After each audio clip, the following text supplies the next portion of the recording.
Bon, je vais vous présenter Samuel Bachand, qui va nous présenter un cadre dans lequel on est obligé de vivre, qui est le cadre légal. Et, bah oui, bouh, mais... C'était tellement mieux avant les lois. Bah oui. Dans la savane. Bang bang, ça, voilà, le plus fort est gagné, c'était réglé. C'était pourtant simple.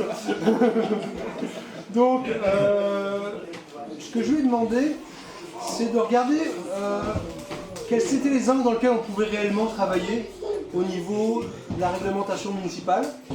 Et donc, c'est vraiment les droits et devoirs des élus municipaux. Donc, sur le même principe que ce matin, il va d'abord faire sa présentation, puis après, ça va être une conversation entre tout le monde pour essayer d'apprendre comment on pourrait naviguer dans la réalité qui est la nôtre.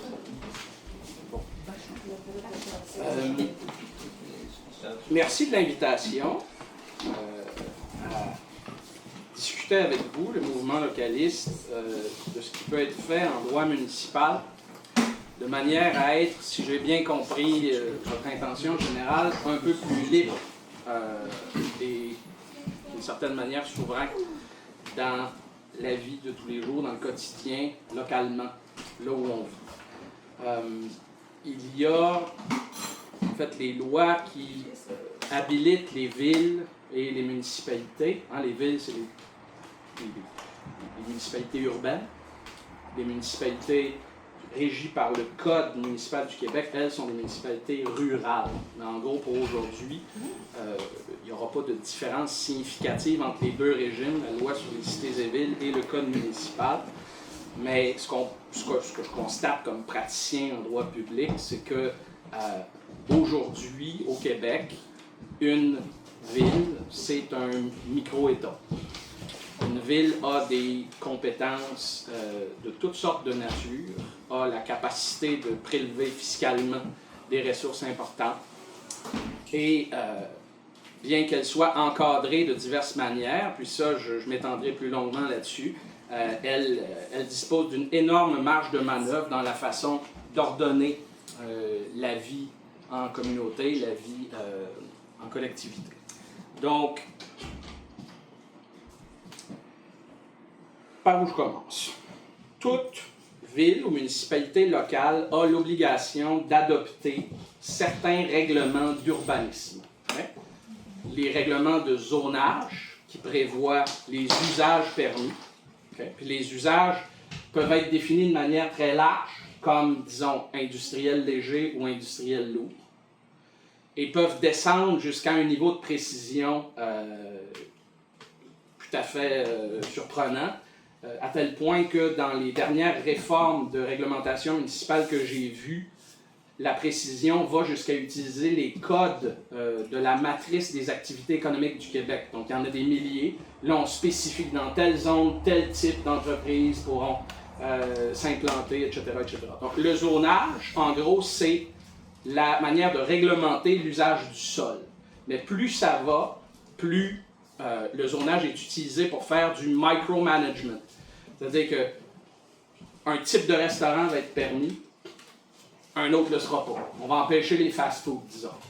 Dans l'affaire Restaurant Canada à Montréal, ben justement, la Cour d'appel a fini par dire dès lors que la réglementation de zonage identifie un caractère distinctif, à ce moment-là, on est à l'intérieur de ce que permet, de ce qu'habilite la loi sur l'aménagement et l'urbanisme.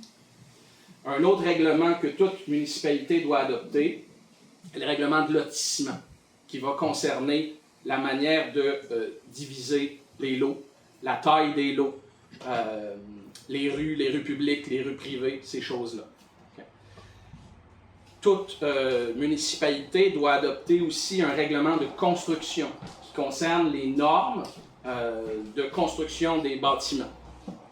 Et encore là, ça peut être minimal, mais il y a un contenu minimal sur lequel je vais revenir, mais ça peut aller très, très, très loin en termes de détails et d'exigences. Et ça, c'est évidemment, ça peut devenir très coûteux pour l'administrer. Et le dernier type de règlement que toute municipalité doit adopter en matière d'urbanisme, c'est le règlement sur les permis, certificats et l'administration. Donc, permis et certificats, j'imagine que Vous savez grosso modo de quoi il s'agit. Quand on parle de l'aspect administration, ça va prévoir par exemple les modalités des droits de visite des inspecteurs municipaux.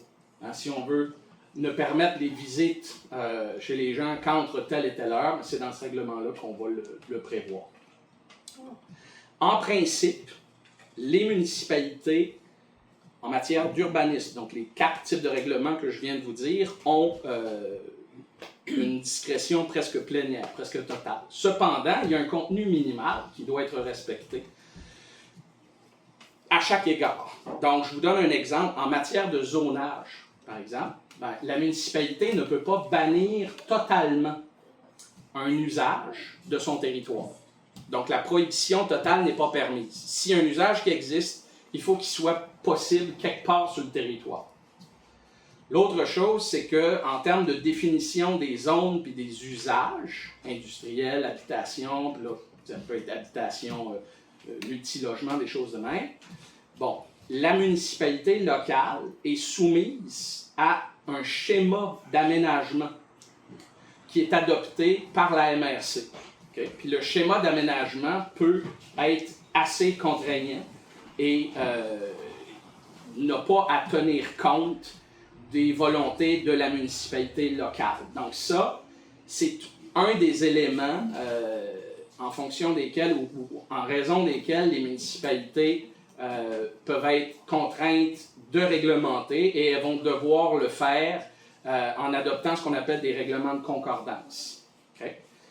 Et elles peuvent être contraintes judiciairement à le faire si elles tardent dans l'exercice. Quoique j'ai vu des règlements de concordance qui ont pris 20 ans à prendre, mais ça, c'est une autre histoire.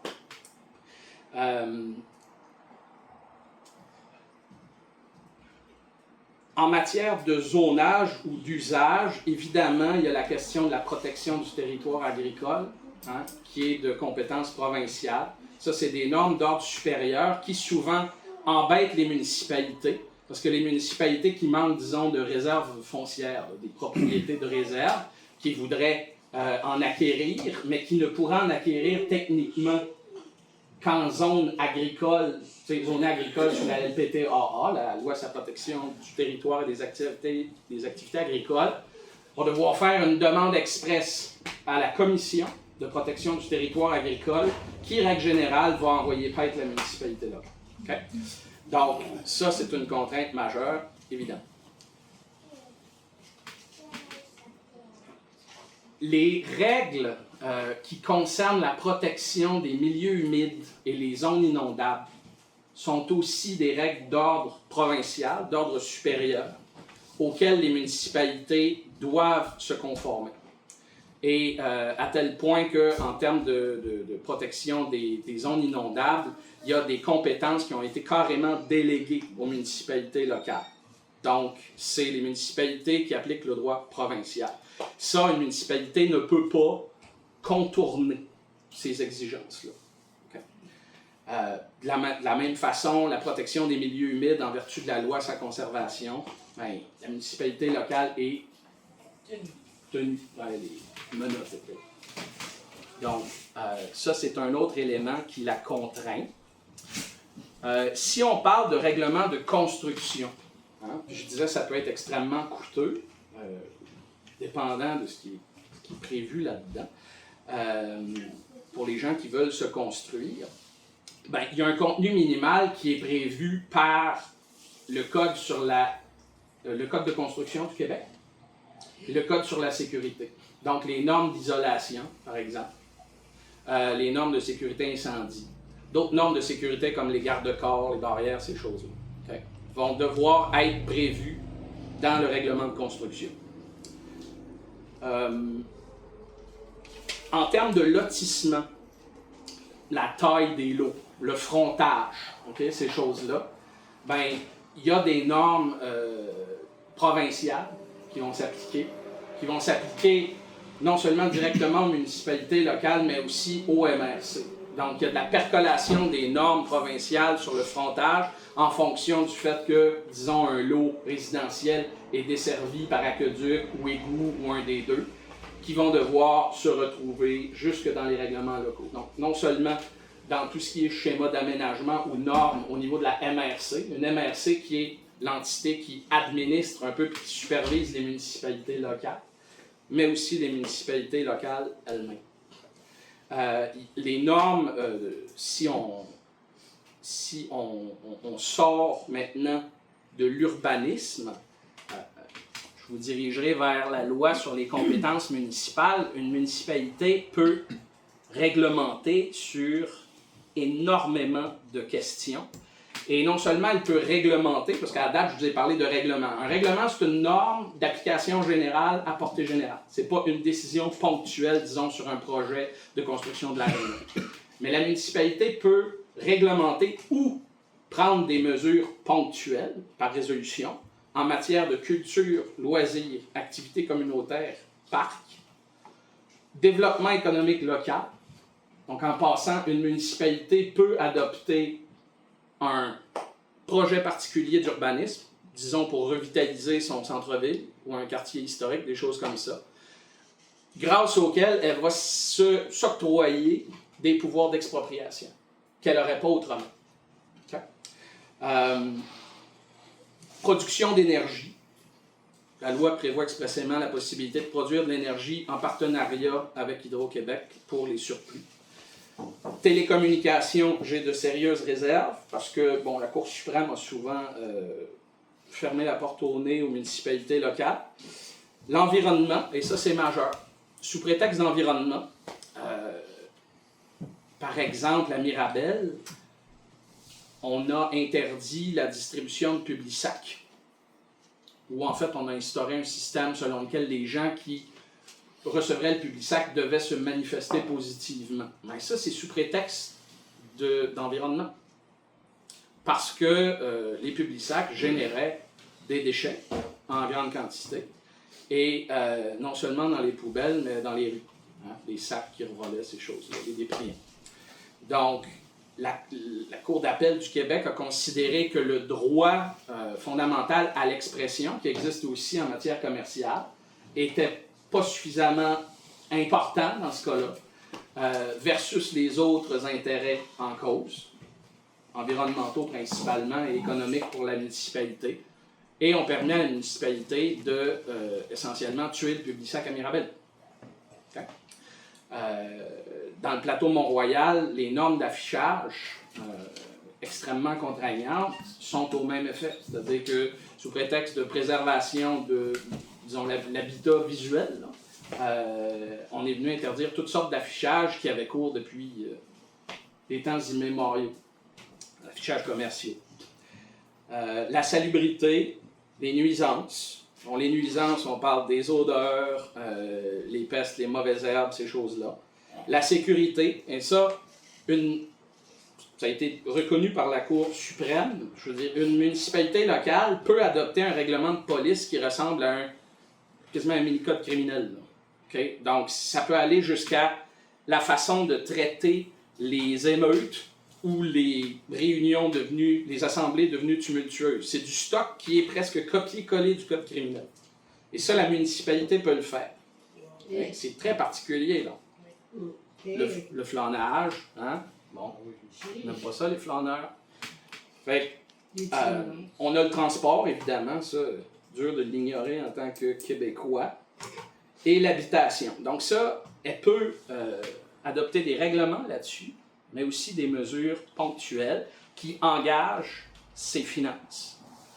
Donc quand on parle d'environnement, c'est sûr que la municipalité locale ne peut pas permettre des choses qui sont interdites par le Code de gestion des pesticides au provincial. Ça va aller de soi. Ça, c'est une autre contrainte qui vient d'en haut. C'est un exemple. Et je vous rappelle que, sauf pour quelques grosses villes à charte, comme Montréal, une ville n'a pas le droit de faire des déficits. Donc, les villes ont un pouvoir de taxation qui est prévu à la loi sur la fiscalité municipale. Okay? Un pouvoir qui est utilisé de manière très créative. Là, par exemple, à Mont-Tremblant, c'est l'écotaxe carbone.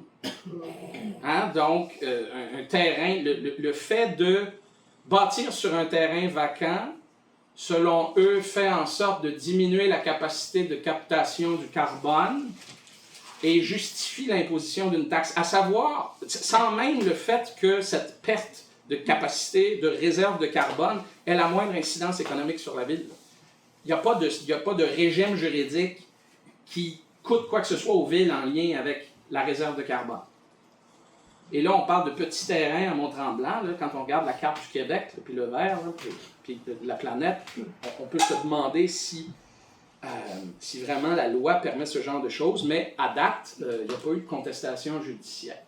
Et les tribunaux sont en général très, très avenants envers les municipalités. Donc, une municipalité bénéficie de cet avantage énorme dans tout litige contre un administré, c'est que ses règlements et ses décisions sont présumés valides jusqu'à ce qu'un jugement final d'une cour supérieure, par exemple, intervienne. C'est écrit où ça, cette présomption? La présomption de validité, ça vient de la jurisprudence. C'est les juges qui ont décidé ça. Donc, ils auraient eu à une certaine époque la possibilité, quand cette doctrine-là a été développée, puis elle est quand même assez ancienne, les juges auraient pu, par exemple, développer un système selon lequel il y a une présomption de validité, mais sur démonstration sommaire, tu sais, à sa face même, d'une illégalité. À ce moment-là, le fardeau serait renversé. Ça n'a pas été retenu comme solution. Donc, on est vraiment pris avec la présomption de validité jusqu'à ce qu'un juge tranche de manière définitive. Et ça, c'est très fâcheux parce que, vous comprenez, faire du litige de droit public au Québec ou partout en Occident, c'est long et c'est extrêmement coûteux. Et ça décourage 99% des gens qui pourraient faire valoir une cause d'action. Mais encore là... Au niveau de municipal, provincial, fédéral, cette présomption-là de validité s'applique Tout à fait, dans l'action publique des entités étatiques. C'est ça. C'est pour ça que Trudeau a pu faire la loi sur une mesure de guerre. Il n'y avait pas le démontré. C'est un autre. Vaste sujet. Mais il ne faut pas oublier que le déclenchement sur la loi des mesures d'urgence a été jugé par la Cour fédérale. Je ne sais pas ce qui est arrivé en appel. Je ne sais même pas si la Cour fédérale d'appel a rendu une décision ou un arrêt. Mais il y a quand même eu une décision contre le gouvernement dans cette affaire-là. Mais il a fallu un procès. Puis c'est pas venu pendant les faits. On s'entend. C'est ça la présomption. Oui. Exact. Comme je vous dis, ça, les juges ne sont pas prêts d'en changer, là. Parce que c'est une création judiciaire et jurisprudentielle, puis ça fait partie de la structure de notre droit public, au Canada et au Québec. C'est un pilier, là. Donc, on n'est pas prêt d'en changer, puis les législateurs, qui soient les législateurs ou autorités réglementaires, qu'ils soient fédéraux, provinciaux ou locaux, vont pas se défaire de cet avantage-là. Et vous, comme localiste, j'imagine que vous avez des projets pour vos propres municipalités, puis que vous serez bien content de profiter de la présomption de validité le jour où vous serez aux commandes. Donc, il suffit d'arriver aux commandes. C'est peut-être la partie la plus difficile de toute l'histoire. Qu'est-ce que je pourrais vous dire d'autre? Que Philippe m'a demandé de parler des pouvoirs d'un maire, par exemple. Oui. Bon. Le maire, c'est le premier des conseillers, mais il a certains pouvoirs spéciaux. C'est sûr qu'il ne peut pas par lui-même réglementer. Ça, c'est l'affaire du conseil municipal. Mais le maire a un droit de veto sur les décisions du conseil. Et si ce veto-là est exercé, eh bien, la mesure, pour devenir valide ou être adoptée effectivement, doit repasser en séance du Conseil puis être adoptée à la majorité absolue des voix. Okay? Donc, c'est un veto plus suspensif ou qui retarde. Le maire a des pouvoirs de surveillance directe sur les employés et les cadres municipaux, qu'il a le droit de suspendre, mais pas de congédier directement. Donc, les congédiements vont devoir se faire via le conseil. Évidemment, un directeur général peut congédier un employé subalterne, mais là, je vous parle à un niveau élevé là, dans la hiérarchie. Donc, le maire a des pouvoirs un peu de l'équivalent des pouvoirs de l'évêque en matière de droit ecclésiastique, si vous voulez. C'est pouvoir de visitation et de contrôle et de supervision. Il y a toutes sortes d'autres affaires, mais c'est pas si important pour vous, je crois, aujourd'hui. Donc ça vous donne, je pense, en gros, le portrait de ce qui est permis à une municipalité de faire, puis de ce qui la contraint par ailleurs. C'est sûr que les schémas d'aménagement adoptés par les MRC tendent à être de plus en plus détaillés et à tomber eux-mêmes dans le micromanagement du zonage des municipalités membres. Donc, ça c'est majeur. Et il y a beaucoup de municipalités locales qui se plaignent, ou des édiles et des directeurs généraux de municipalités locales, qui se plaignent de ne pas avoir suffisamment de marge de manœuvre dans l'administration du territoire, à cause des schémas d'aménagement des MRC. J'oubliais tout à l'heure, j'ai juste un flashback, en matière de gestion des matières résiduelles, ça aussi, il y a des normes provinciales qui viennent contraindre les municipalités et les obliger à réduire ou à déployer des mesures pour réduire le volume, obliger le compostage, des choses comme ça. Donc, vous n'êtes pas ici, j'imagine, pour un long cours un long cours magistral sur les chapitres 1, 2, 3, 4, 5 de la LPT, de la loi sur l'aménagement et l'urbanisme. Je suis disposé à répondre à vos questions dans les modestes mesures de ma connaissance. Oui? Vous venez de dire que les schémas d'aménagement de la MRC sont très contraignants pour certaines municipalités qui semblent qu'ils n'ont pas la possibilité de gérer le développement de leur territoire.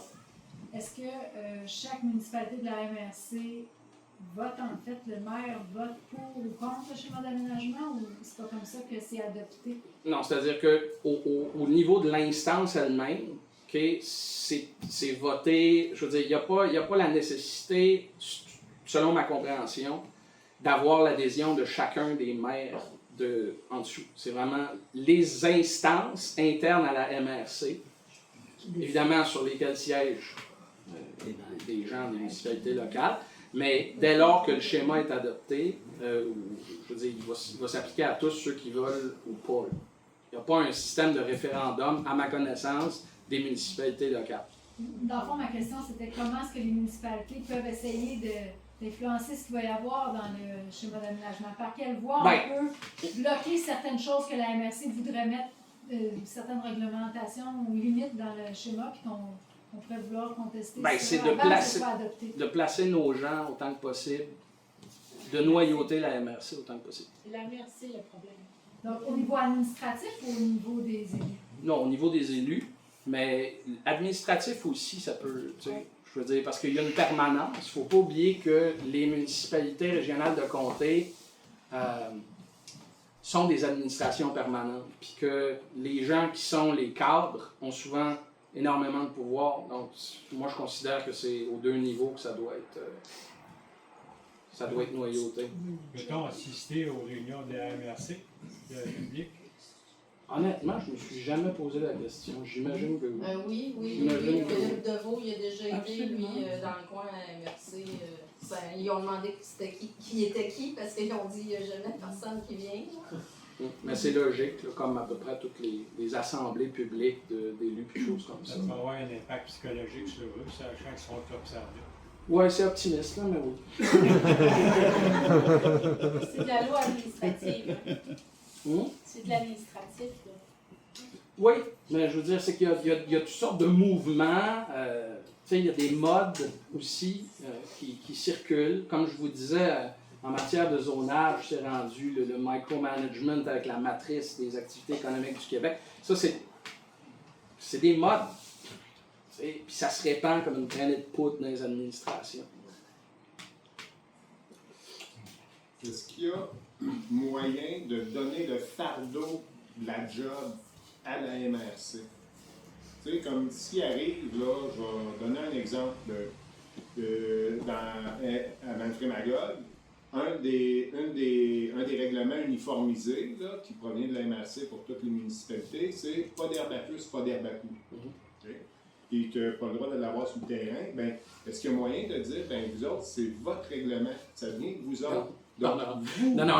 La MRC, là, ses administrés à la MRC, c'est les municipalités locales, c'est pas les gens. Il y a une exception à ça, c'est le principe du règlement de contrôle intérimaire.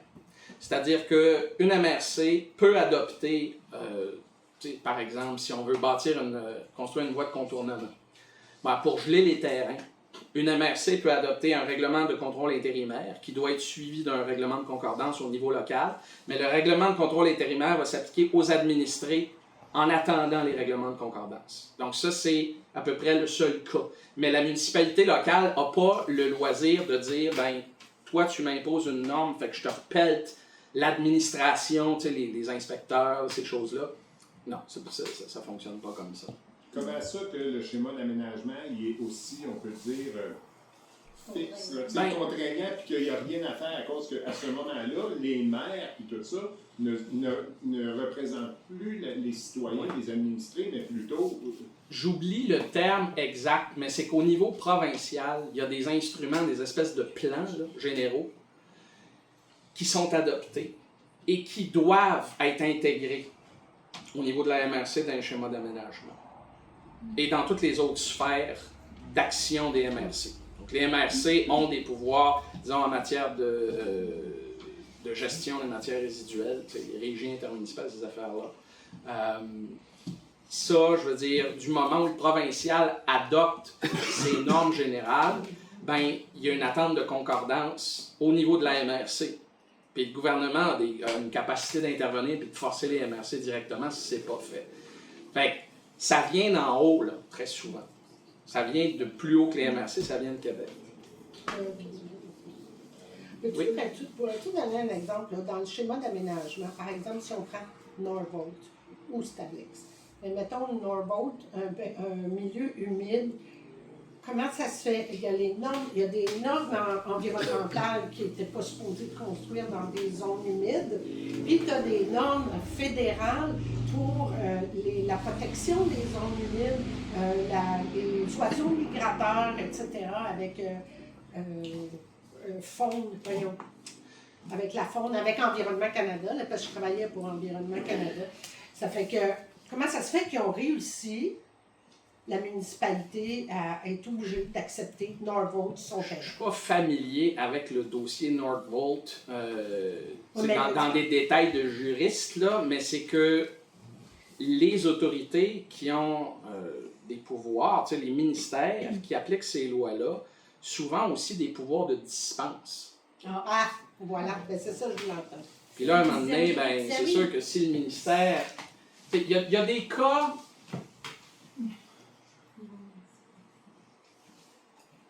Il y a de rares cas, de rares situations où est-ce que c'est la ville qui peut imposer une norme plus contraignante malgré l'autorisation expresse du ministère de l'Environnement, disons. Okay.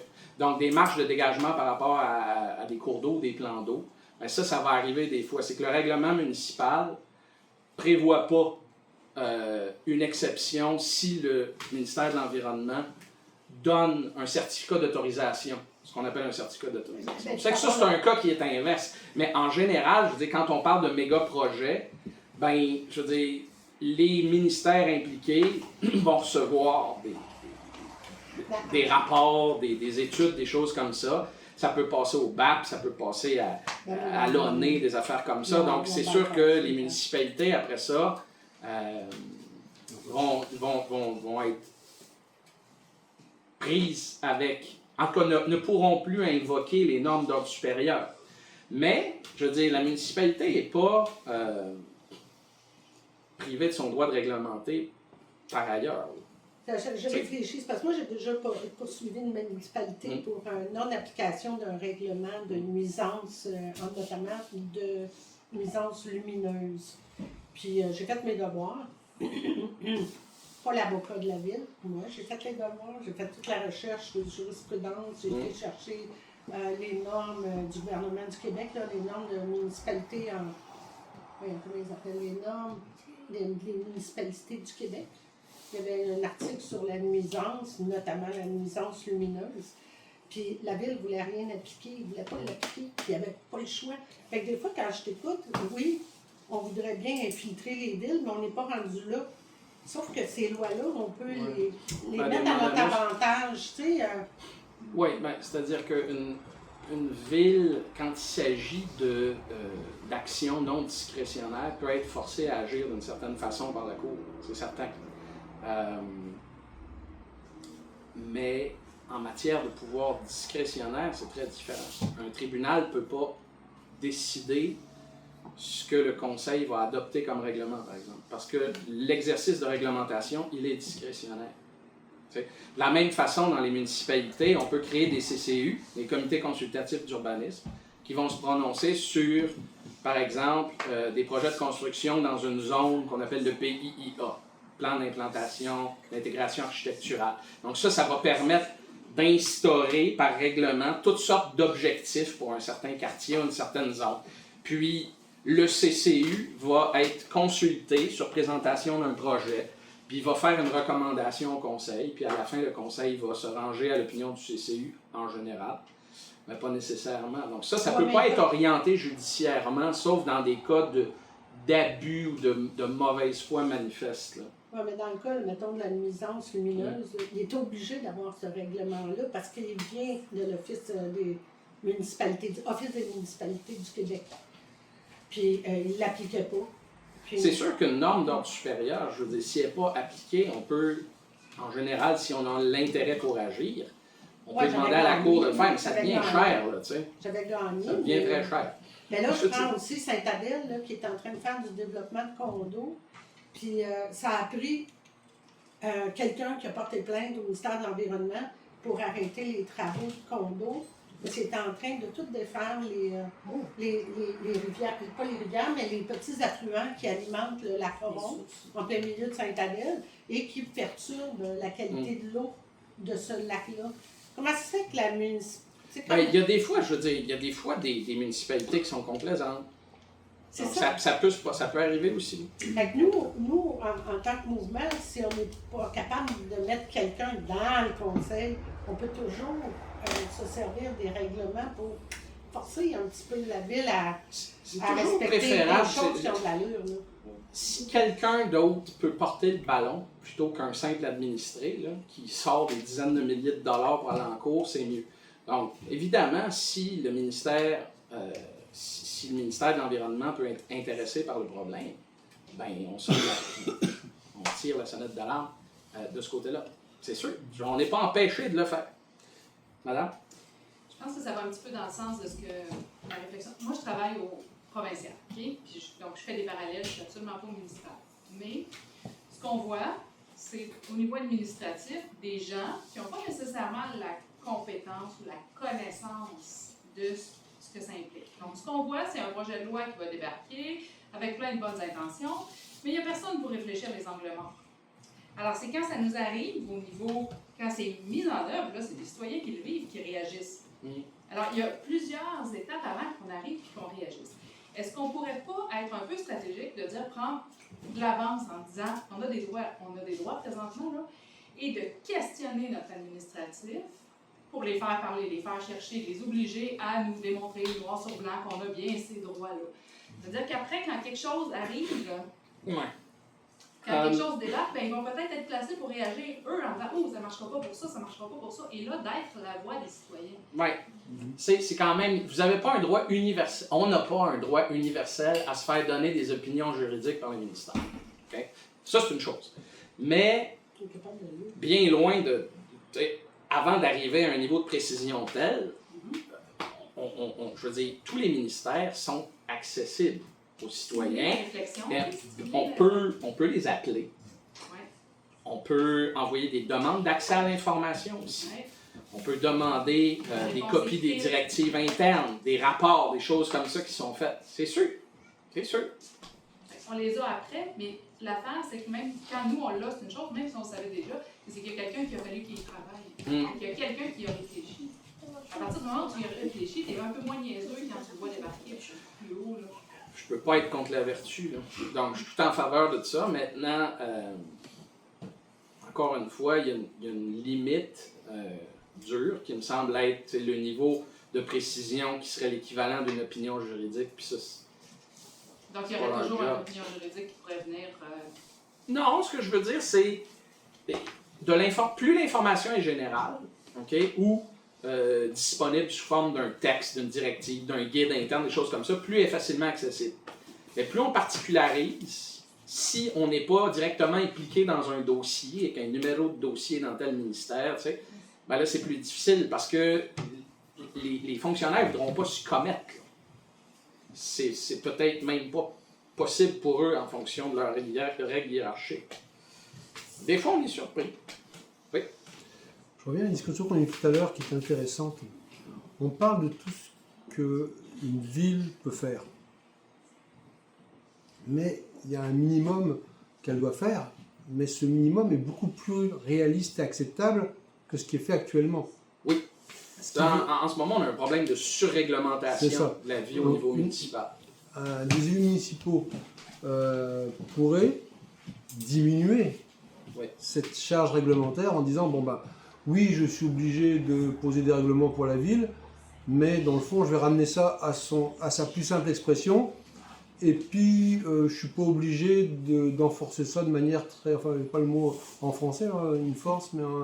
oui, dans Libertarian Town, canton de l'Est, là, on pourrait imaginer une telle réforme générale de la réglementation d'une municipalité locale. Cependant, il faut faire attention parce que en matière d'urbanisme, si les modifications réglementaires viennent changer significativement, disons, les usages ou la densité, à ce moment-là, la LAU ouvre la porte à un processus d'approbation référendaire. Et ça, je veux dire, s'il y a une opposition suffisante de la part des résidents touchés, ben, la réforme peut ne pas passer. Donc, disons qu'en matière d'urbanisme, c'est plus difficile. Mais si on n'est pas dans les usages, si on parle des normes de construction, si on parle des autres types de règlements, tu sais, environnement, tout ça, puis qu'on n'a pas une norme d'ordre supérieur contraignante, on peut faire un boiling down considérable de la réglementation, c'est sûr. Oui, puis il y a l'interprétation aussi des inspecteurs. Oui, mais ça, je veux dire, faut que ce soit appliqué là, par des humains. Il y avait une question derrière? Oui, en fait, je voulais revenir sur quelque chose que vous avez dit un peu plus tôt. Peut-être que je sors un peu de votre domaine d'expertise, je m'en excuse. Mais tout à l'heure, vous disiez que bon, les MRC s'imposent dans le fond municipal, mais le provincial s'impose au MRC. Et aux municipalités aussi. Oui, et aux municipalités.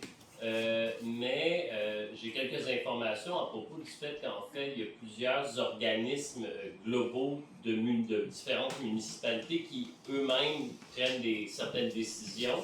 Il y a de la coordination au niveau, disons, des communautés métropolitaines. Oui, c'est ça, entre autres. Donc, il y a vraiment cet institut. Donc, on parle d'institutions globales, dans le fond, qui prennent des décisions que les grandes municipalités adoptent et qui ensuite déboulent une à l'autre jusqu'aux citoyens, dans le fond, qui subissent ces décisions. Ah ouais, c'est une tendance croissante. Faut pas... Okay. On se dirige pas vers un desserrement des normes d'ordre supérieur, que ce soit au niveau des MRC, des CMM ou des ministères. C'est le contraire. Ok, parfait. Merci. Fait que ça va être délire des bonnes personnes à Québec, à l'Assemblée nationale. Monsieur?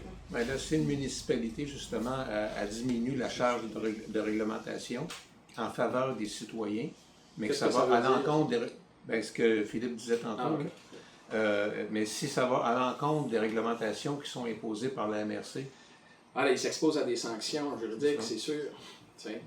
Donc, l'appauvrissement par attrition. on pourra pas, étant concordant, sortir de la concordance. Là. Fait que ça a des limites. Mais il y a des domaines dans lesquels... Oui, c'est cher. Excusez-moi. Ah oui, il suffit une réponse. Sur le côté. Elle a une solution. Il y a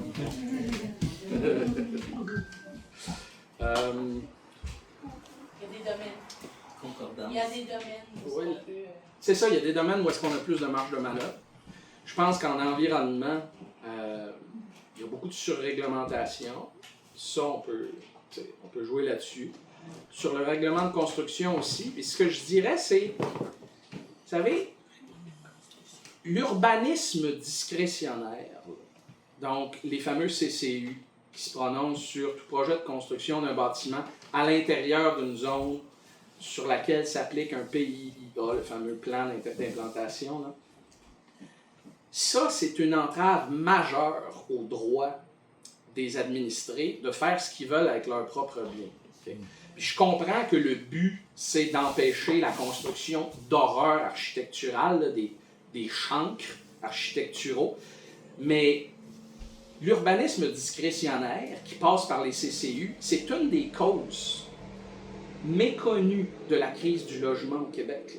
Okay? C'est que pendant des décennies, ces conseils-là ont bloqué des projets ou les ont rendus tellement compliqués que les promoteurs, et chers, que les promoteurs abandonnaient, faisant en sorte que, oui, tu sais, il y a une préservation du caractère ci pis ça dans la zone ou dans le secteur touché par le PIA, mais on ne pouvait pas se construire en pratique. Tu sais, moi, j'ai eu un client, son projet s'est échelonné sur une affaire comme 8 ans. Ça a pris 8 ans avant qu'il finisse par pouvoir construire une extension dans un certain quartier de Montréal à un bloc de logement en briques, là, un vieux bloc. Il a commencé par se faire dire par le premier architecte de l'arrondissement que son projet... Qu'est-ce qu'il disait? Son projet ressemblait trop à l'ancien. Okay? Donc, il fallait que son extension soit comme plus moderne et au goût du jour, etc. Puis là, il y avait toutes sortes de critères. Puis quand il a eu, à grands frais, changé son projet avec son propre architecte, puis tout ça, puis ça a été représenté, l'architecte de l'arrondissement, qui est un peu le filtre avant d'arriver au CCU, avait changé. Et là, l'arrondissement a dit le contraire. L'architecte a dit le contraire.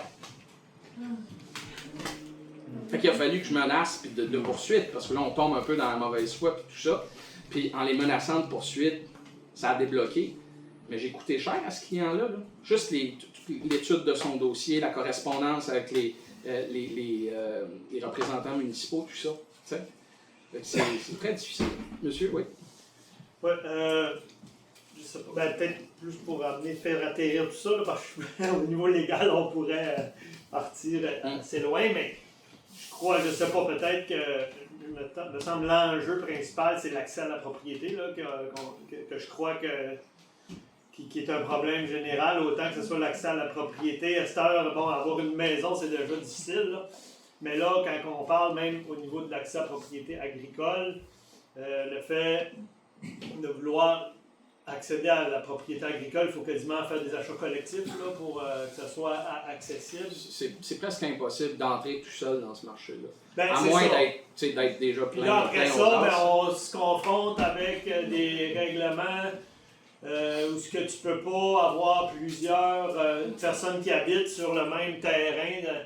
Par exemple, là, il y a un projet au centre du Québec, là, de vouloir la personne dans le terrain, de dire on le met collectif, on l'achète ensemble, mais là, tu te pognes avec le fait que tu peux pas habiter collectivement dessus, ni avoir une roulotte ou avoir une mini-maison. Puis ça, c'est ça le principe du un bâtiment principal par l'eau.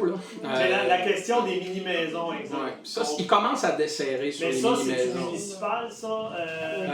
En fait, je pense qu'au niveau de la MRC, il y a déjà des mesures. Il me semble, quelque part dans le bas du fleuve, j'ai vu que la MRC avait adopté des mesures là-dessus.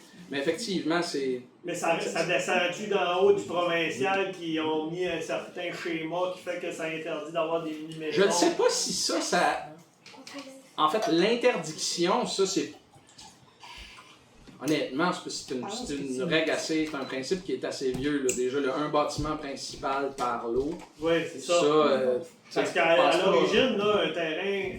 Parce que là, dans le fond, un lot était beaucoup plus petit, mais là, les lots se sont regroupés et tu ne peux plus les fragmenter après ça. Exact. Donc, je pense que là, en ce moment, la tendance, c'est plus à permettre les mini-maisons.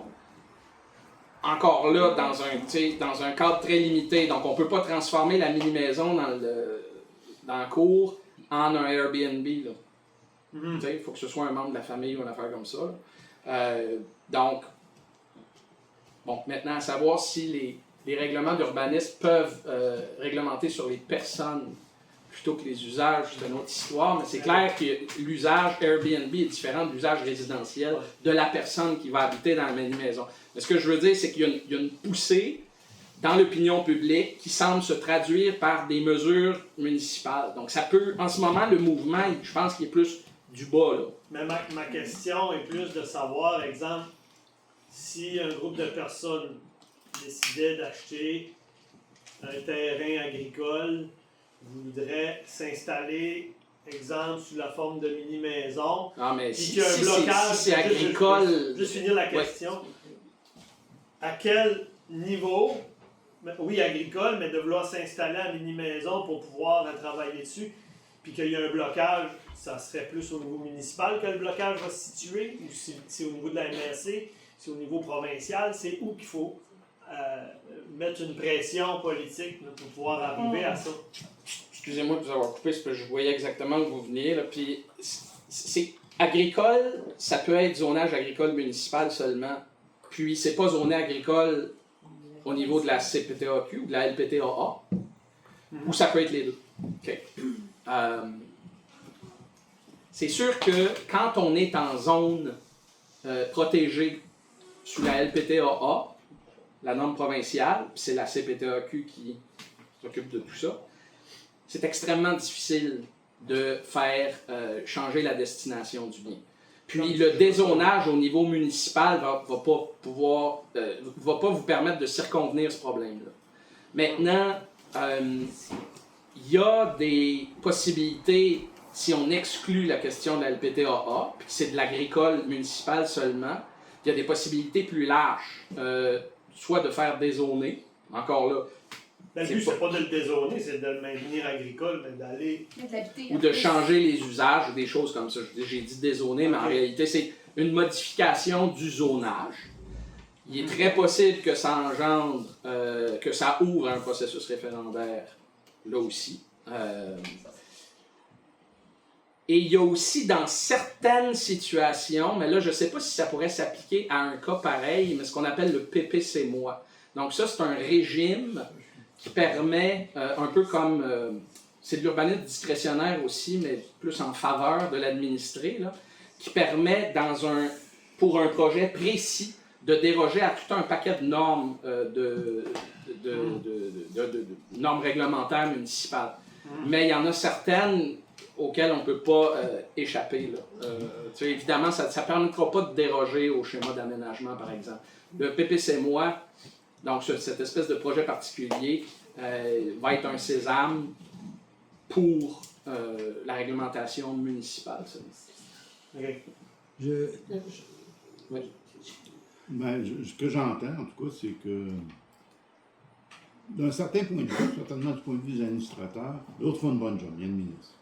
Il aime ça administrer, il fait une bonne job, puis pour qu'un administrateur administre, ben, il faut qu'il y ait des règlements. Fort, s'il vous plaît. Pour que l'administrateur administre, il faut qu'il y ait des règlements, donc il pondent des règlements pour administrer des règlements.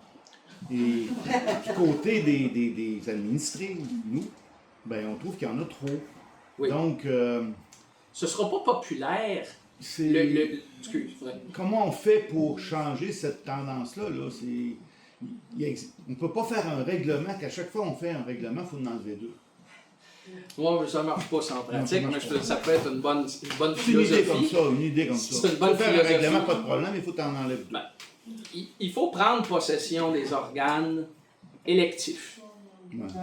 Et faire en sorte que l'administration permanente, donc le DG et sa gang, ne dicte pas ce qui se passe. Okay? Donc, les conseils municipaux en autopilot, là, ça ne marche pas. Il faut que ça change. Puis c'est comme ça que des réformes réglementaires vers la simplification vont pouvoir passer. Effectivement, la tendance est à l'administrativisation générale de la vie.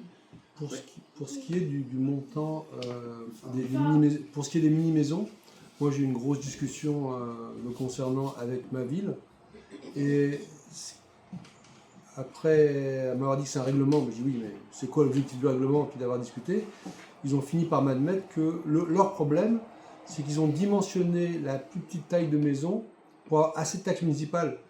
Je dis donc tu m'obliges à dépenser 100 000 pour pouvoir me facturer 3 000. Je dis oui. Est-ce que tu peux pas mettre un plancher de taxes municipales? Donc moi je retourne la question dans le sens inverse. Est-ce qu'un élu, un maire qui a un conseil d'administration qui est avec lui, pourrait dire parfait, nous on met un plancher de taxes municipales si tu habites dans la commune, et à partir de ce moment-là, on enlève toute une partie de la réglementation qui ne sert que indirectement à obtenir ce qu'ils veulent, c'est-à-dire des taxes. Ah, c'est intéressant ça. Moi, il y avait un début de ça, là, des bâtons. Oui, c'est une question, finalement, c'est une question de motivation des autorités réglementaires. Donc, on peut, oui, ça peut être... Ça reste dans la taille du pouvoir d'un maire et de ses élus. Ben, d'un maire, c'est le conseil municipal. Du conseil, parce que c'est le conseil qui légifère. Qui légifère, donc c'est dans les pouvoirs du conseil, c'est ça le bon terme. Oui, tout à fait. Toujours dans la mesure, on n'oublie pas, où ce qu'on n'a pas le droit d'engendrer de déficit. Oui. Mais justement, c'est même en réalité, c'est d'augmenter l'accès à la propriété dans cette affaire-là. Parce que on rajoute tellement de règlements que plus personne ne peut se payer une propriété. Si on dit, nous on veut, je ne sais pas, au minimum 3 500 $ de taxes municipales pour habiter sur place, j'enlève tous les règlements qui t'obligent simplement à avoir une grosse cabane pour avoir le 3 500. Après, ça dérange qui qu'au milieu du bois, tu sois dans une maison? Non, je comprends, mais c'est parce que c'est vraiment plus la motivation. S'il y a une motivation pécuniaire et fiscale à la réglementation, disons, de zonage ou de lotissement, si on fait disparaître la motivation économique, il est plus facile de passer la réforme réglementaire. Je suis d'accord, mais c'est pas un automatisme. C'est-à-dire, on pourrait maintenir, techniquement, on pourrait juste baisser les taxes, puis ou les objectifs de rentrée d'argent, si on veut, de perception, puis être pris avec la même réglementation.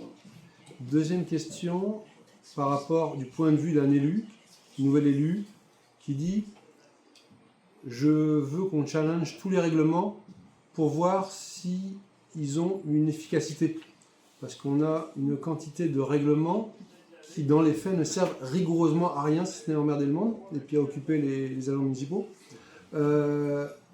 Est-ce qu'on pourrait voter un règlement interne à une ville qui dit tout règlement dont on ne peut pas démontrer qu'il a une efficacité, on l'annule? On l'annule, c'est-à-dire que non, ça n'aura pas un effet de droit immédiat. C'est un peu ce que je disais à propos de la règle, si on en adopte un, on en coupe deux. Ça, c'est du symbole. Aucune cour pourrait mettre en œuvre une chose pareille. On ne peut pas se défaire de règlement. Non, on peut. Ce que je veux dire, c'est qu'on on peut pas adopter un règlement qui dit désormais toutes les conneries qu'il y a dans les autres règlements n'ont aucun effet. Parce que si on va devant un juge et on lui demande comment ça s'applique, le juge va dire c'est vague, ça n'a aucune application en droit. Fait que ça reste, c'est un vœu. Vous pouvez le prendre le règlement, mais il n'y aura aucun effet de droit. Il faut que vous fassiez le travail d'enlever les cochonneries qu'il y a dans la réglementation. Mais vous ne pouvez pas simplement dire ce qui est inutile n'a désormais aucun effet de droit. Non, ça allait plus loin, mon point. C'est tout ce dont on ne peut pas démontrer l'utilité. Oui, c'est le même principe. C'est le même principe. C'est le même principe. Oui. Il faudrait plutôt voter une motion qui force. Elle avait la main levée avant. Ok. Allez-y. Dans le fond, pour faire un petit peu de pouce sur ce que Philippe vient de dire, puis aussi, c'est que ça va un peu répondre à une de mes interrogations à l'intérieur de la conférence à suivre ensuite.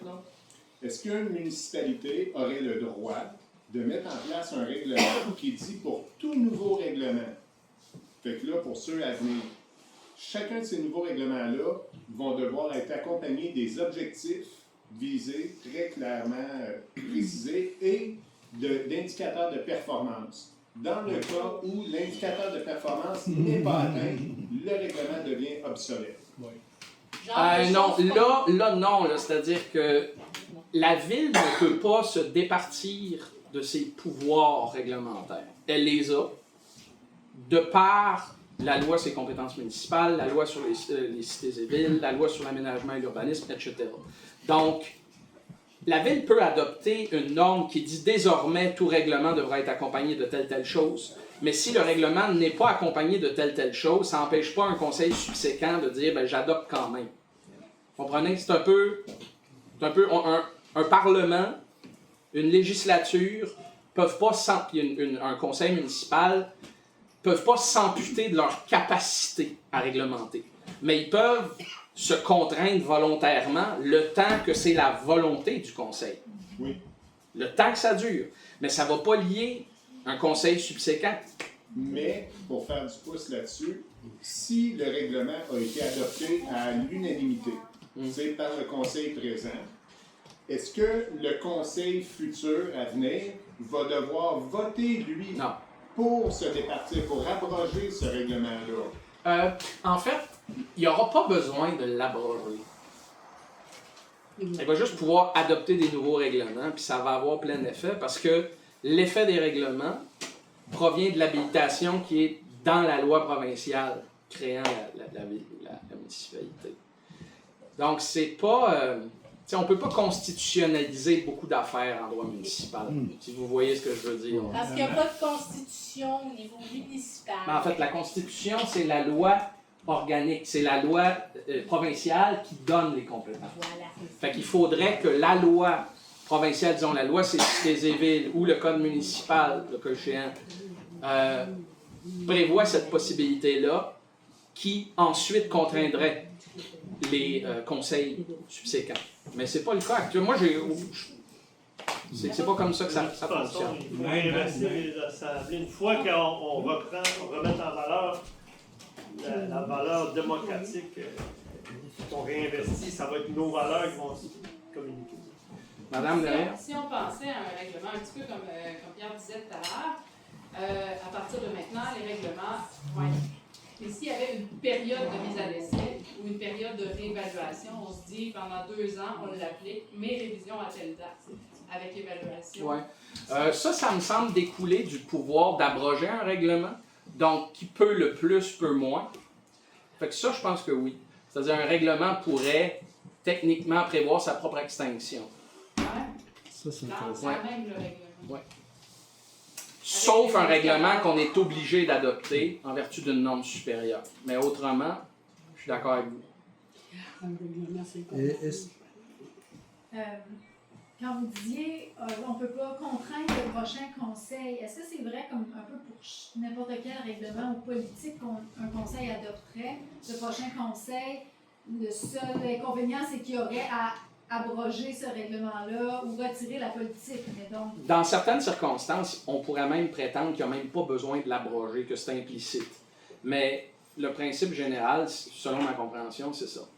Je vais vous donner un exemple concret. Là. Moi, ce que j'ai envie de faire en arrivant en poste, c'est qu'on mette en place une politique de participation citoyenne. Mais ça va durer juste le temps que le conseil en place veut bien appliquer une politique de participation citoyenne. Après ça dépend. Okay. Ben, si c'est un règlement, si c'est une norme d'application générale, le règlement va s'appliquer tant qu'on ne l'abroge pas. Okay? Ça va. Mais ce que je veux dire, c'est qu'on ne peut pas priver un futur conseil de son pouvoir de réglementer. Maintenant, une politique de participation citoyenne, je ne sais pas ce que ça veut dire. Dites-moi ce que c'est. C'est de définir ensemble dans quel contexte les élus seraient obligés de consulter la population et pas juste consulter parce que c'est de la participation, donc leur donner une façon d'influencer les décisions qui vont être prises sur un sujet quelconque.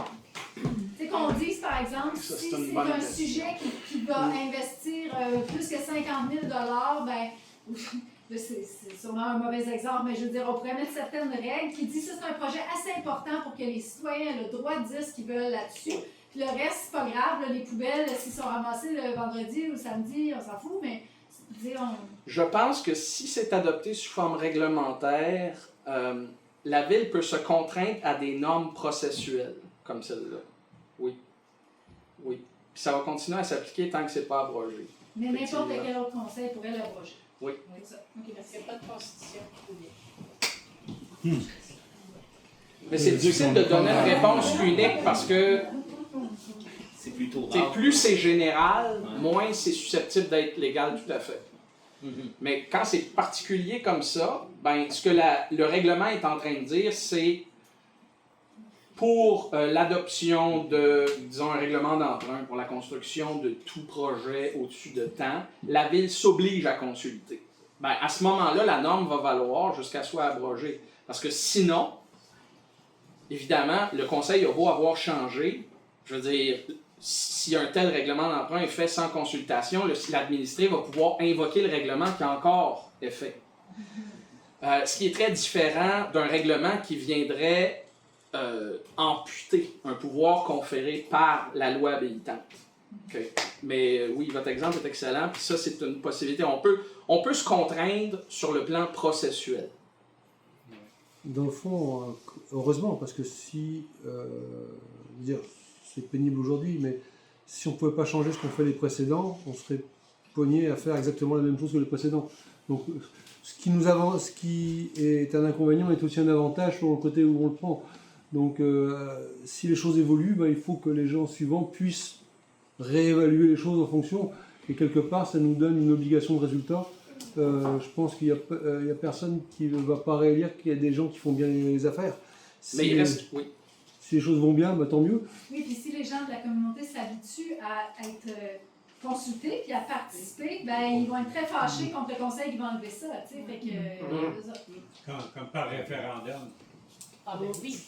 Encore là, c'est une norme processuelle, hein, procédurale. Il y a beaucoup de dossiers qui ont été réglés comme ça, avec des pamphlets, porte à porte. Tout à fait. Il y a une loi d'ailleurs qui régit les élections et les référendums municipaux. Vous, ça me fait penser que c'est le principe de démocratie. Alors, dans la loi, parce qu'on va aller plus haut, là, ça vient souvent de plus haut, la réglementation, c'est après la loi. Après ça, c'est c'est une forme de législation déléguée. C'est ça. Est-ce que quelque part dans la loi, que ce soit le Code civil, que ce soit les lois sur les municipalités, quelque chose qui dit qu'on doit consulter les citoyens dans tel ou tel cas? Dans certaines... Parce qu'il y a des référendums qui doivent être faits. Il y a toutes sortes de situations dans lesquelles on oblige la consultation. Okay. Moi, celle avec lesquelles je suis familière, c'est les changements de zonage, par exemple. Ben, je suis sûr qu'il y en a plein d'autres. Ça. Puis il y a des situations où le droit public a déterminé que certaines personnes intéressées avaient un droit de common law, si on veut, là, donc général, venu de la jurisprudence, à être consulté. Le common law est-il... En droit public, au Québec, c'est applicable. En droit privé, c'est le Code civil, c'est le droit civil. Mais en droit public, le droit municipal, c'est le droit public. Les principes. Encore là, les principes de common law qui ne sont pas par ailleurs constitutionnalisés, disons, dans Charte ou dans la vieille loi de 1867, sont susceptibles d'être modifiés par les lois statutaires du Québec. Et ça, c'est majeur parce qu'il y a toutes sortes de principes de common law qui pourraient être engagés dans une situation X, mais comme la loi, disons, sur l'aménagement et l'urbanisme régit cette situation-là, implicitement, les principes de common law prennent le bord. Okay? Donc, on n'a pas besoin de les abroger expressément. Et voilà la réponse. Voilà. Ouais, en jase, là, mettons, créer un nouveau village, ça se fait-tu? Techniquement, oui, il y a des territoires non organisés. Une colonie.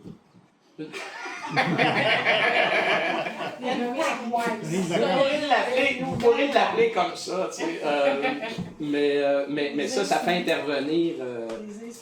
Moi, je veux dire, j'ai jamais. Je sais pas c'est quoi la procédure, là, mais c'est sûr que ça fait intervenir les instances provinciales. Mais oui, c'est possible. Je veux dire, de la même façon qu'il y a eu des fusions, il y a eu des défusions. C'est toutes des possibilités. Est-ce que tu as déjà été comme claimé? Dans le fond, les MRC sont partout. Non, il y a des territoires non organisés. Il y en a des territoires non incorporés. Oui, il y en a. Mais en général, ils ne sont pas très proches de... Ils sont pas très fun à vivre non plus. Dans mon comté, le nord de mon comté, au-dessus de Saint-Donat, c'est un territoire non organisé. Ah Où ça? Le nord de Saint-Donat est un territoire non organisé. On parle des terres de la couronne. là. Non, Ouais, c'est un exactement. territoire non organisé. Ça peut être ça, oui, ben, je veux dire, très souvent, c'est ça. là. Là, on rentre dans le ministère de l'aménagement du territoire, là, fait que c'est provincial. Donc, c'est pas un pouvoir municipal. C'est ce que je disais tout à l'heure. Ouais. Est-ce qu'il peut y avoir Il va falloir que ça passe par le provincial, c'est sûr. On peut pas juste débarquer puis. On est mieux de coloniser un village que d'aller essayer de en créer un nouveau.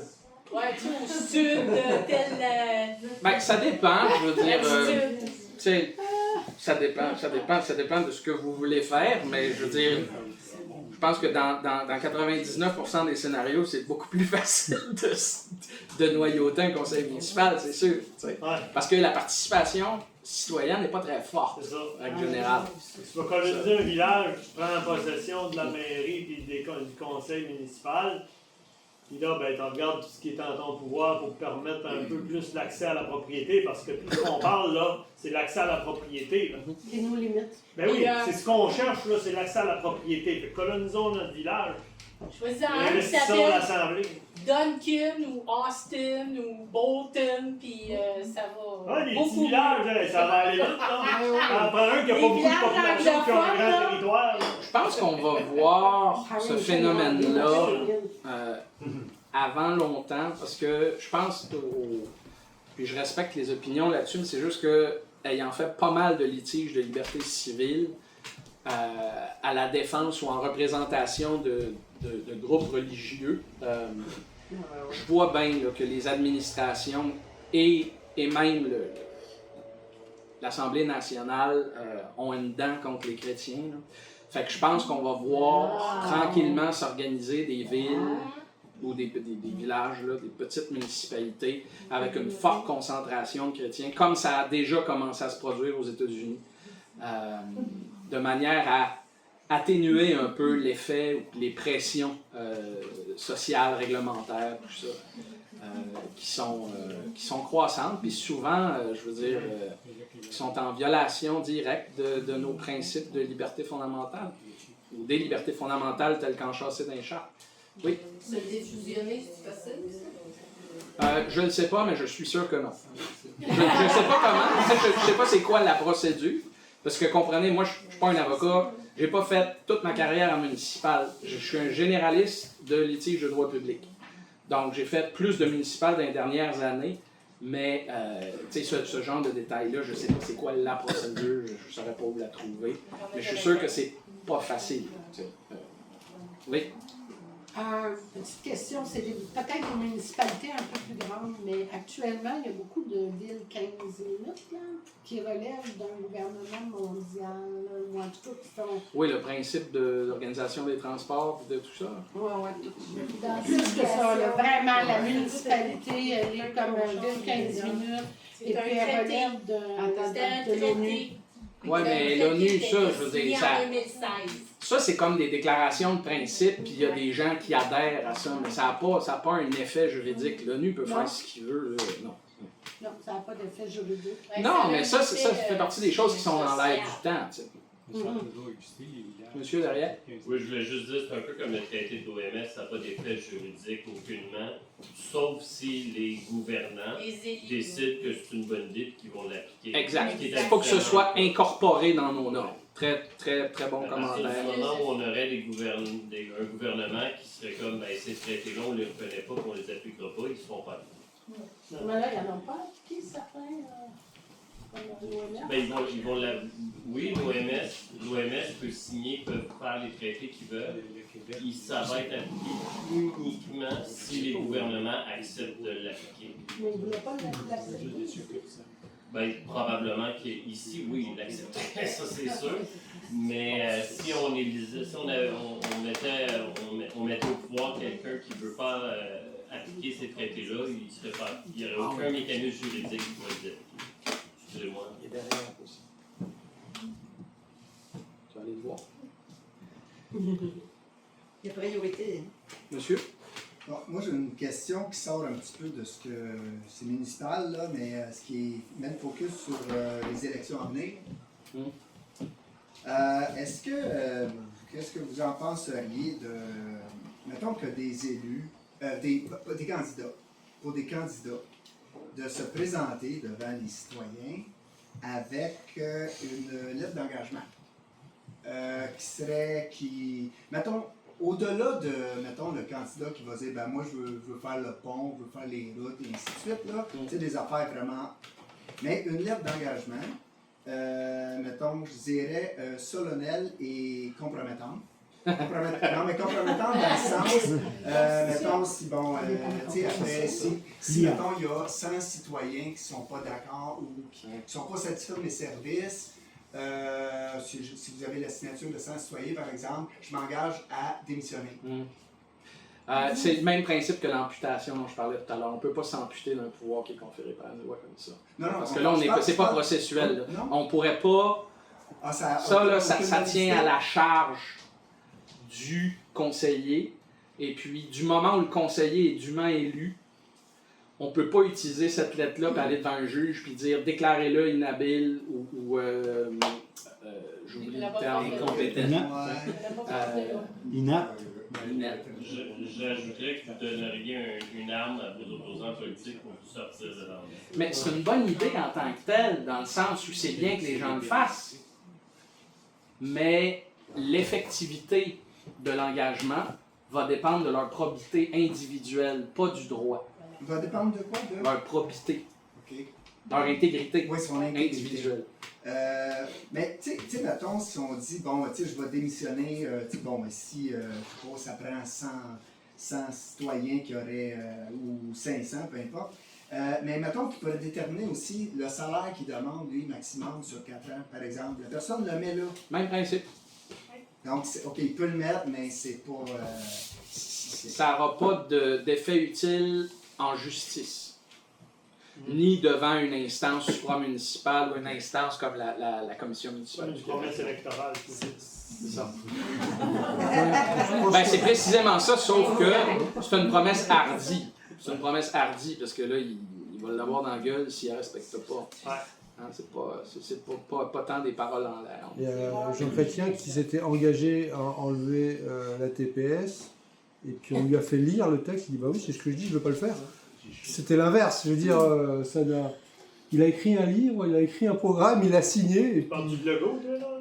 Non, je parlais de Chrétien qu'il avait fait à l'époque, mais dans le fond, n'importe quel politicien, il n'y a aucun engagement écrit politicien qui a de valeur.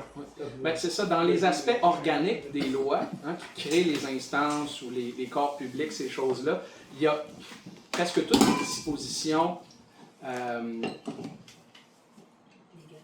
Je reformule, presque toutes les dispositions organiques dans les lois qui régissent les municipalités sont de caractère impératif. Donc, on ne peut pas tricoter avec. On ne peut pas commencer à s'amputer des pouvoirs fondamentaux. Okay? Mais dans certains contextes précis, comme Madame le disait tout à l'heure, oui, on peut adopter des normes processuelles. Mais cette norme processuelle-là ne constitue pas en soi une amputation de la charge ou du pouvoir. C'est une modalité d'exercice. C'est très différent, juridiquement. Merci. C'est bon? Philippe? Philippe? On est bon? On a épuisé vos... Moi, on a beaucoup de choses à couvrir.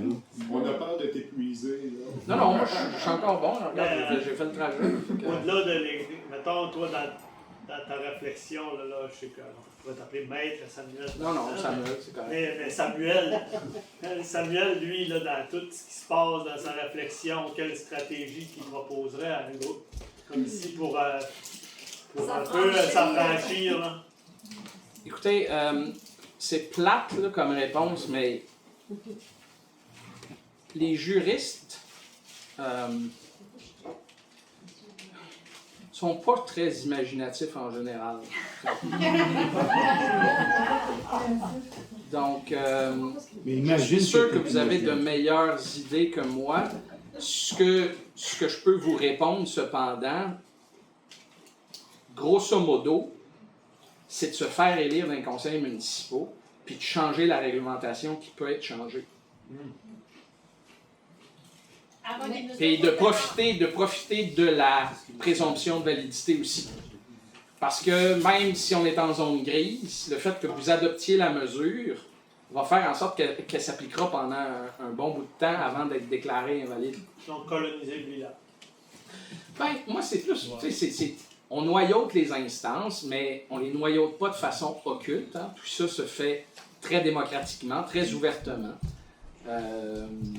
Et puis, elles sont déjà noyautées par des gens qui ne pensent pas comme vous. Tu sais? Et aussi faire le ménage dans l'administration permanente. Donc, les DG là, qui sont surpuissants, qui dictent au conseil quoi faire, tout ça. Les conseillers qui sont bien contents de juste faire les cocktails, serrer des mains, faire un tournoi de balle molle. Fini, là, ça. T'sais, restaurer la fonction politique. Restaurer le primat de la fonction politique. Mais, ça me semble très important. Mais les DG qui sont imbus de leur pouvoir, puis qui, comment on fait dans les le congédies. cadre... Congédie, il faut que tu sois élu pour le congédier. Mais on les congédie, je veux dire, c'est des employés. Fait que tout congédiement suppose un préavis raisonnable, sauf dans un cas de faute grave, là, hein, congédiement pour cause. Mais autrement, c'est sac dehors. Ça coûte une couple de dizaines de milliers de dollars. La MRC t'en renvoie un autre? Non, c'est pas elle qui le nomme. Là. Ça, c'est le conseil qui nomme le DG. La MRC impose pas. C'est pas elle qui va placer les DG dans les municipalités. Il y a souvent des liens privilégiés en coulisses, mais c'est pas un lien juridique là, entre le DG et la MRC. Monsieur Derrière? Oui. En admettant qu'on réussit, comme on dit, à coloniser un village, puis que là, on commence à faire la loi, entre guillemets, à quoi faudrait s'attendre comme contre-attaque juridique de la part du gouvernement provincial? Si le phénomène se généralise, c'est tout simplement que le gouvernement va pouvoir adopter des plans très contraignants sur un paquet d'éléments de programme qui vont percoler jusqu'au MRC et qui vont devoir s'appliquer au niveau municipal, local, par voie de concordance. Le principe des piscines. Surtout par ces plans-là que le provincial pourrait dire ça ne me tente pas que ça arrive, ça ne me tente pas que ça fasse boule de neige, on va essayer de les écraser le plus vite possible. Oui, c'est normal. Au niveau médiatique, il y a toutes sortes de moyens, mais au niveau juridique. Ça va de soi, je veux dire, sauf en violation de la Constitution. La législature a le dernier mot. Notre système politique est comme ça, puis c'est probablement une bonne chose parce que le contraire serait inquiétant. Là. Je veux dire, ça prend une pyramide des normes, ça prend une hiérarchie des normes dans une société. Si on revient à la Constitution, là, le droit à la vie, c'est aussi le droit de se loger, le droit d'avoir la capacité la liberté. payer une maison. Fait que, si on vient aux mini-maisons, puis ça, le fait d'imposer une superficie minimale, il me semble qu'il y a... Ben, le droit à la vie sous l'article 7, puis son équivalent sous l'article 7 de la Charte canadienne, puis son équivalent sous la Charte québécoise, là, il n'est pas défini comme ça. C'est-à-dire qu'on touche soit la vie, ou encore des décisions fondamentales du type avortement, fin de vie, aide médicale à mourir, des choses comme ça. Ça n'a pas été étendu à ce qu'on appelle des libertés de 3e ou 4e génération, qui sont en réalité des droits sociaux. Il y a des droits sociaux comme le droit au logement, le droit au travail, le droit à un standard de vie décent, qui sont en fait des simples déclarations de principe dans la Charte québécoise. Pourquoi? Parce que ce sont pas... La Charte québécoise ne les désigne pas comme étant prépondérantes. Elles cèdent le pas à toutes les autres lois ordinaires. Donc, essentiellement, c'est des vœux pieux. Il faut adopter des lois précises pour que ça devienne une réalité. Mais moi, je ne me fierais pas du tout, dès lors que ça a un impact potentiel gigantesque sur le trésor public, je ne m'attendrais pas à ce que les tribunaux aillent élargir le droit à la vie jusqu'à inclure le droit de se loger. Maintenant, il y a des cas intéressants, comme par exemple à Montréal, en ce moment, il y a un squat sur un terrain vacant qui appartient à un ministère. Et puis, l'injonction, là, je ne sais pas qui a pris l'injonction, est-ce que c'est les avocats des squatteurs ou les avocats de la ville, mais en gros, la Cour a dit non, je n'ordonne pas l'éviction tout de suite. Parce qu'effectivement, il y a des enjeux sur la sécurité des gens. Mais ça, on est dans un cadre d'injonction à un stade préliminaire. On n'est pas en train de conférer un droit aux squatteurs de devenir propriétaire ou occupant permanent de ce lieu-là. Voilà. Oui, je voulais juste revenir sur le congédiement des gens à l'administration de la municipalité. Moi, j'ai entendu super souvent là, que c'est très compliqué de congédier le DG. Ou trop coûteux. Oui, c'est coûteux. C'est juste coûteux. Mais C'est à part coûteux ça, parce je que... voulais savoir c'est quoi la procédure, les lois reliées à ça. Ben, c'est parce qu'ils vont demander, plus ils sont là longtemps, et plus leur indemnité valant délai congé ou leur préavis va être long. Puis en gros, c'est ça. Ça, c'est régi par quoi? C'est le Code civil. C'est le Code civil du Québec. Mais qui détermine quand ça fait tant d'années? Ah non, il n'y a pas de barème. C'est pas comme pour les salariés normaux qui, eux, peuvent dire, ben si je suis congédié sans cause juste et suffisante après 2 ans d'emploi, je peux demander d'être réinstauré en poste là, via le tribunal administratif du travail maintenant, je pense que ça s'appelle. Pour les cadres supérieurs, c'est pas comme ça que ça fonctionne, c'est le droit commun. Donc, mais effectivement, ça coûte cher parce que souvent les DG ont un très haut salaire, puis sont installés depuis longtemps. Donc, l'indemnité valant délai congé va augmenter. Si par ailleurs, il y a les municipalités se sont par contrat obligées à certaines choses, pour, dans le contrat même, ou dans un document cadre concernant les hauts dirigeants de l'administration municipale, si la ville s'est obligée civilement à des procédures, par exemple, des choses comme ça, c'est sûr que ça va être compliqué. L'idée, c'est pas entrer là-dedans. Il est très possible qu'un nouveau conseil, je veux dire, entre dans les bottines du conseil précédent et soit pris avec ce à quoi la ville s'est liée par contrat. Hein? Là, on n'est plus dans la vie démocratique. Là. On est dans les relations juridiques de droit privé, employeur-employé. Mais changer la directrice ou le directeur, ça ne change pas le système, ça. C'est enlever un pion et en mettre un autre. Non, on peut choisir le pion. Quoique, moi, c'est pas négligeable, là, parce que souvent, les DG, étant donné qu'ils sont là pendant plusieurs administrations, le temps, c'est plusieurs conseils, plusieurs mandats, merci, ben, deviennent effectivement plus puissants en pratique que le conseil lui-même. Oui, mais c'est ça, mais ils vont sur les mêmes lois, sur la même fonction, que mettre une personne ou un autre. On ne changera pas le cadre général du droit municipal puis de l'ensemble des règles d'ordre supérieur qui s'appliquent aux villes juste en changeant le DG. Ça, c'est sûr. Sauf que... Mais là, je veux pas dire que tous les DG sont comme ça, là, mais il y a beaucoup de ce genre de problème-là. Ils ne sont pas syndiqués? Je pense pas qu'ils peuvent se syndiquer. C'est des cadres supérieurs. C'est le plus haut cadre d'un... Il faut faire suite à ça. C'est que moi, j'ai remarqué souvent dans les villes, dans les villages, là, c'est souvent il y a des maires, ça fait 40 ans qu'ils sont là. Puis c'est une clique. Ben oui. C'est tous les conseillers, les personnes qui changent, c'est des amis d'un tel. Puis ces gens-là sont reliés à des contracteurs, sont reliés à les grosses têtes alentours. Puis c'est le même que ça s'est réglé par toutes les municipalités. On appelait ça dans le temps des guerres de clochers. Oui, mais regardez, vous là, vous êtes des localistes. Donc, il y a certains inconvénients qui viennent avec votre philosophie.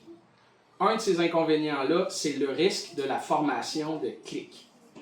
Puis, la solution à ça, béton, serait de carrément envoyer les pouvoirs municipaux, de les confier à des organes qui sont plus hauts dans la hiérarchie, genre le provincial ou le régional.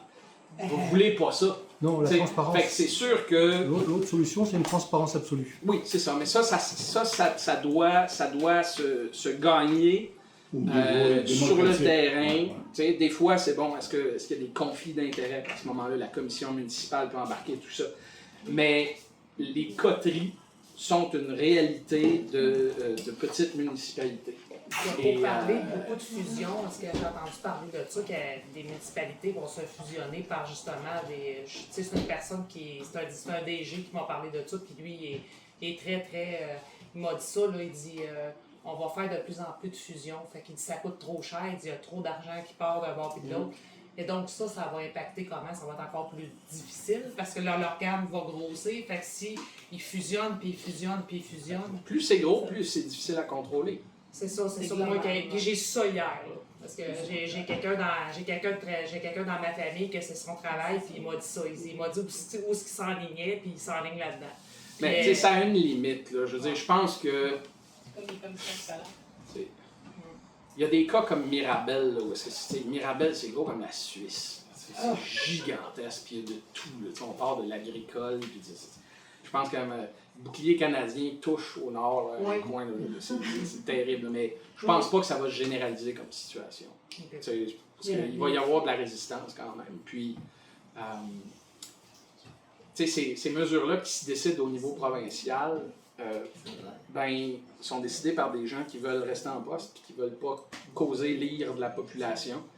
Fait qu'il y a un élément gestion du message là, qui est important. Je ne suis pas terriblement inquiet, mais c'est intéressant que vous avez un DG qui est au courant, qui semble au courant, qui dit ça Ils ont des réunions, puis ça s'enligne vers ça, puis l'intelligence artificielle aussi beaucoup, parce que même lui va avoir une assistante qui va travailler avec lui.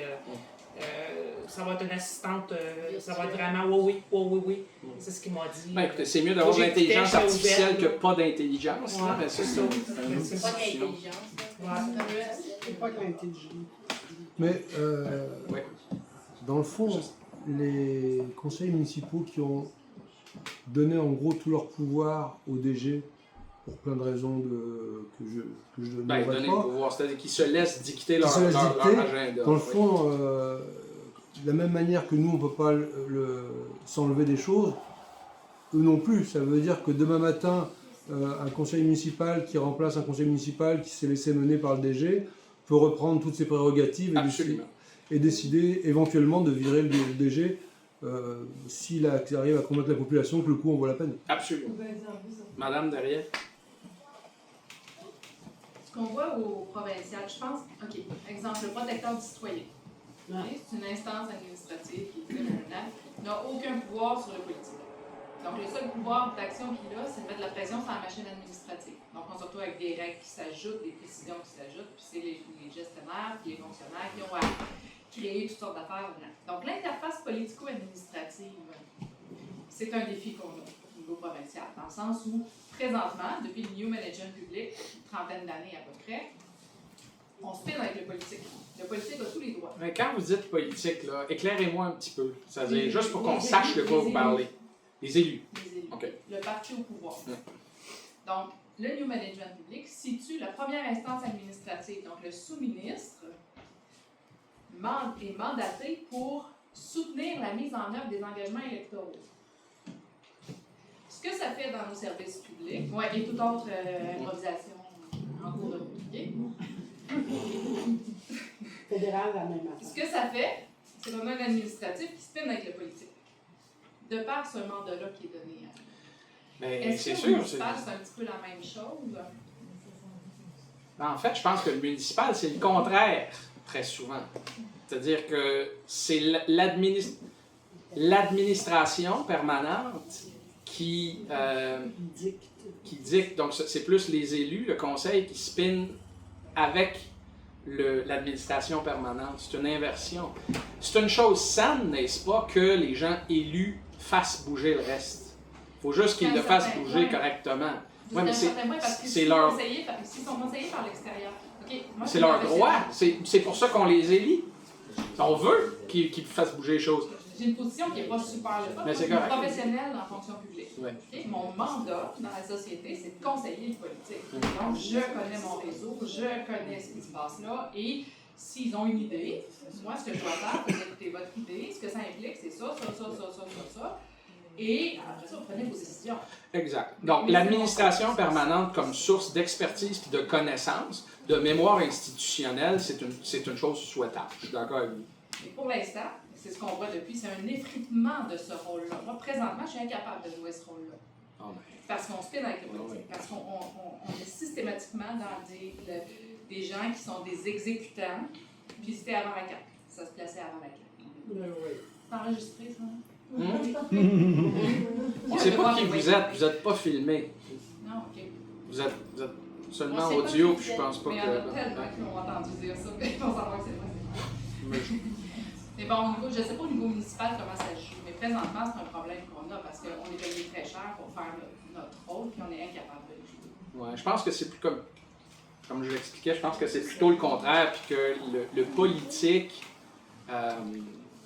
en bien des endroits, n'exerce pas ses pleines prérogatives. Mais il est très possible que dans certaines villes, tu sais, je pense à Montréal, le politique fait faire des drôles d'affaires à l'administration permanente, là. Tu sais? Fait que j'ai pas la prétention de connaître la situation interne de toutes les municipalités, c'est bien évident. Mais dans une perspective localiste, c'est sûr que l'idée, c'est de se réapproprier le niveau électif et puis de s'assurer que l'administration permanente travaille bien. Mais ça ne veut pas dire s'aveugler devant la mémoire institutionnelle et l'expertise des gens qui sont présents au sein des administrations permanentes. C'est là que je vous rejoins tout à fait. On ne peut pas réinventer l'eau tiède. Et les élus sont souvent des gens qui n'ont pas de connaissances fines en urbanisme, disons. Hein? Fait qu'ils n'ont pas le choix de se faire conseiller, sinon ils vont adopter des... Ce qui arrive, c'est que si au lieu d'être conseillé par des gens qui ont une connaissance, une expertise du terrain et du réseau, c'est qu'il y a une dislocation entre le terrain puis le politique. Et à ce moment-là, comme on a vu dans la période COVID, les conseils venaient pas du terrain. Ça a été, on évacuait ça, ça venait de firmes conseils, ça venait de firmes externes, avec des... Et toutes sortes d'espèces d'idéologies d'idées qui sont passées dans plusieurs pays. On est incapable de jouer. C'est une obligation morale. Hein? C'est sûr que les tribunaux ne peuvent pas contrôler la compétence des élus.